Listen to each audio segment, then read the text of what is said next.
اب کچھ خبریں کھیل کے میدان سے۔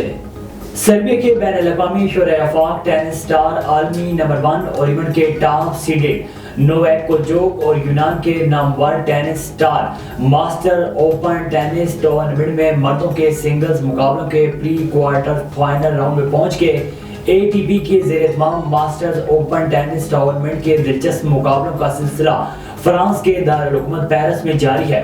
مردوں کے سنگلز مقابلوں کے دوسرے راؤنڈ میں 36 سالہ سربین ٹینس کھلاڑی نوواک جوکووچ نے عمدہ کارکردگی کا مظاہرہ کرتے ہوئے ارجنٹائن کے ٹامس مارٹن کو سٹریٹ سیٹس میں 6-3 اور 6-2 سے شکست دے کر نہ صرف ٹورنامنٹ کا فاتحانہ آغاز کیا بلکہ تیسرے راؤنڈ کے لیے بھی کوالیفائی کر لیا، جہاں ان کا مقابلہ نیدرلینڈ کے ٹیلون سے ہوگا۔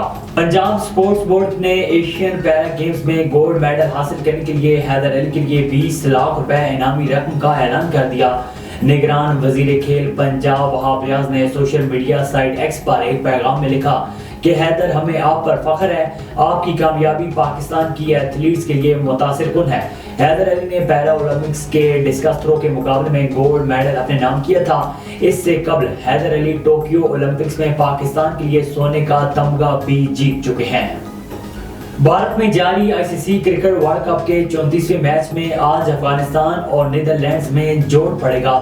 دونوں ٹیمیں بھارت کے شہر لکھنؤ میں مد مقابل ہوں گی۔